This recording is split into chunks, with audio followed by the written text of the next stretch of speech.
और समान वेतन ही नहीं बल्कि शिक्षकों के अलग अलग वेतन पर भी कोर्ट ने चिंता जताई है। इस वीडियो में हम इस केस की पूरी जानकारी आपको देने वाले हैं। साथ ही बिहार में जो बीपीएससी द्वारा नियुक्त शिक्षक हैं या फिर विशिष्ट शिक्षक हैं, इनके वेतनमान पर भी बात करेंगे। इस वीडियो में हम यह भी देखने वाले हैं कि सुप्रीम कोर्ट ने जिस केस पर डिसीजन दिया है या टिप्पणी की है, उस केस में और बीपीएससी के शिक्षकों के केस में जो है क्या समानता है, क्या सिमिलैरिटी है। साथ ही यह भी देखेंगे किसी भी विषय पर जब हम बात करते हैं तो क्या समानता है के साथ साथ जो है यह भी समझेंगे कि आपके विपक्ष में क्या है, यानी कि बीपीएससी शिक्षकों के पक्ष में क्या है और विपक्ष में क्या है। दोनों चीजों को इस वीडियो में समझने वाले हैं। वीडियो को पूरा देखिएगा और अगर आप हमारे चैनल पर पहली बार आए हैं तो जल्दी से चैनल को सब्सक्राइब कर दीजिए, वीडियो को लाइक और शेयर कर दीजिए और अगर आपका कोई भी प्रश्न है या सुझाव है तो वो आप कमेंट में दे सकते हैं। तो चलिए वीडियो को शुरू करते हैं। और यह वीडियो उनको तो जरूर ही देखना चाहिए जो हमेशा वीडियो के कमेंट में लिख देते हैं कि शिक्षकों को वेतनमान, बीपीएससी के शिक्षकों को जो है पे लेवल नहीं मिलेगा या वेतन आयोग पे कमीशन का लाभ नहीं मिलेगा। उनके लिए यह वीडियो सबसे ज्यादा जरूरी है। अब चलिए वीडियो को शुरू करते हैं। वीडियो को शुरू करने से पहले एक अंग्रेजी की लाइन है, even a single drop can start the wave of N ocean, यानी समुद्र की शुरुआत भी एक बूंद से होती है। अब यहां पर अगर हम बात करें तो देखिए, शिक्षकों को सम्मानजनक वेतन नहीं देना देश में ज्ञान के महत्व को घटाता है, सुप्रीम कोर्ट ने दी बड़ी टिप्पणी। और ये पुरानी बात नहीं है, ये पिछले महीने अगस्त की ही है, जहां पर समान कार्य और समान वेतन को लेकर सुप्रीम कोर्ट ने जो है यहां पर निर्णय दिया था कि समान कार्य समान वेतन के सिद्धांत को दोहराया है। इसका मतलब है कि समान या समान प्रकृति का कार्य करने वाले कर्मचारियों को, चाहे वे अस्थायी हो या संविदात्मक हो, समान वेतन मिलना चाहिए।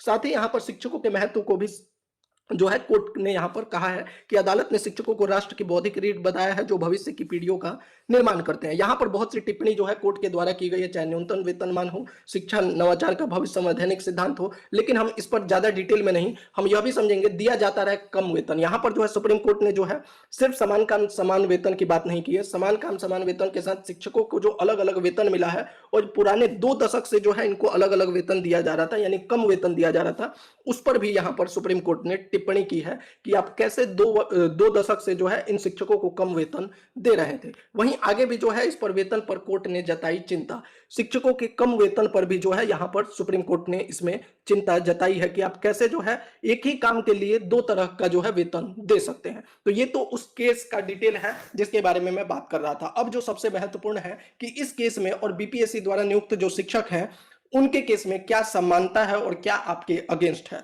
तो सबसे पहले बात अगर हम करें तो बीपीएससी द्वारा जो नियुक्त शिक्षक पर इस मामले का क्या संबंध है। सबसे पहला जो पॉइंट है, समान कार्य और समान वेतन का उल्लंघन है। सरकार ने जो 2023 में शिक्षकों की नियुक्ति की बीपीएससी द्वारा परीक्षा आयोजित करा कर की। अब देखिए, इससे पहले 2023 से पहले जो है बिहार में ऐसी कोई परीक्षा नहीं होती थी शिक्षकों का स्टेट वगैरह के आधार पर, यानी कि वो एलिजिबिलिटी क्वालिफाई होने के बाद जो है उनकी डायरेक्ट नियुक्ति होती थी। लेकिन सरकार के द्वारा स्वयं ये निर्णय लिया गया कि अब हम बिहार में शिक्षकों की नियुक्ति जो है एग्जाम, एक और एग्जाम, यानी 2 बार एग्जाम कर दिया। पहले भी एग्जाम दिया था, फिर बीपीएससी द्वारा भी एग्जाम कंडक्ट करवा लिया गया और 2023 में यहां पर जो है कहा गया कि राज्यकर्मी बनाएंगे, बीपीएससी से जो है इनका एग्जाम लिया जाएगा, उसके बाद इनको जो है शिक्षक की नौकरी देंगे।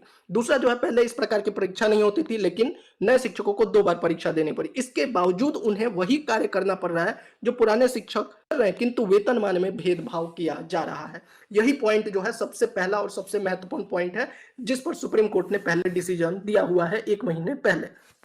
यहां पर भी देखिएगा तो बीपीएससी शिक्षक भी जो है एग्जाम जो है वो बीपीएससी द्वारा जो एग्जाम हुआ है उसको क्वालिफाई किए हैं, पास किए हैं, कट ऑफ में उनका नाम आया है, उसके बाद जो है उनको ये नौकरी मिली है। ये भी वही काम कर रहे हैं जो पुराने नियमित शिक्षक कर रहे हैं, जिनका नियमित वेतनमान है, पे लेवल है, लेकिन इनका फिर भी जो है वेतनमान जो है अलग रखा गया है।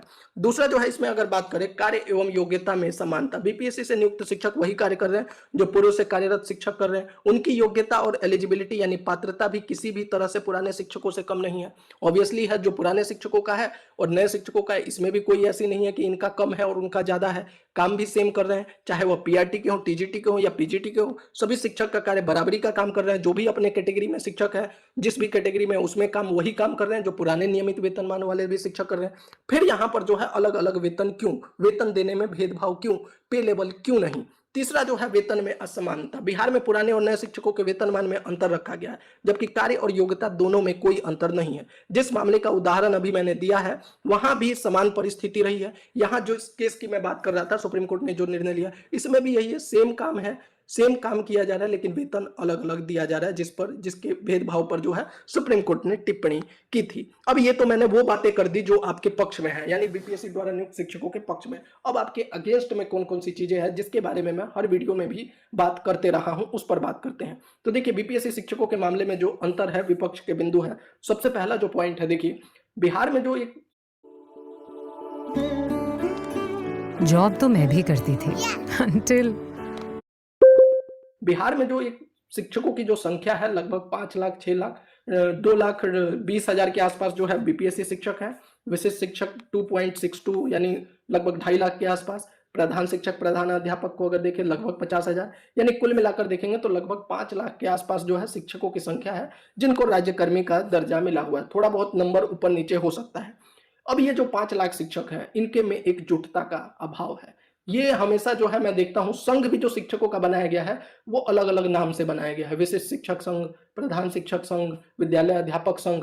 तो ये तो सरकार की एक चाल थी जिसमें आप लोग फंसे हुए हैं। तो सबसे बड़ी जो विपक्ष में है शिक्षकों के, बिहार के शिक्षकों में संगठन और एकजुटता की कमी है। सामूहिक रूप से अपनी मांग को रखने में हमेशा ही असफल रहे हैं। जब बीपीएससी टीचर जो है मांग करते हैं तो वो अपने लिए मांग करते हैं। अभी एक लेटर जारी किया गया है किसी संघ के द्वारा, उसमें जो है बीपीएससी टीआरई 1, 2, 3 से नियुक्त शिक्षकों के लिए मांग की गई। जबकि मैं इतने दिन से कह रहा हूं, जब आप मांग कर रहे हैं तो सभी राज्यकर्मी के लिए मांग कीजिए, तभी जो है शिक्षक एक साथ आएंगे। और सिर्फ बीपीएससी ही नहीं, विशेष शिक्षक और प्रधान शिक्षक वाले भी जो मांग कर रहे हैं वो भी अपना ही सिर्फ सेवा निरंतरता को लेकर मांग कर रहे हैं। ये सबसे ज्यादा जो है अगेंस्ट में यही पॉइंट है आपके।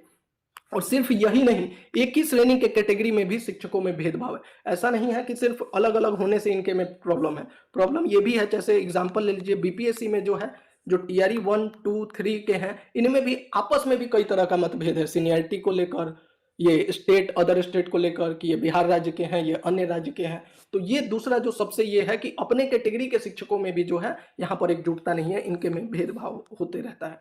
तीसरा पॉइंट है मुख्य मुद्दों की स्पष्टता। अधिकांश शिक्षकों को यह स्पष्ट ही नहीं है कि उनका सबसे महत्वपूर्ण मुद्दा क्या है। फॉर एग्जाम्पल, शिक्षक अभी किस चीज पर लड़ रहे हैं? ज्यादातर शिक्षक जो है इतने पिछले कुछ समय से ट्रांसफर पे लड़ते रहे।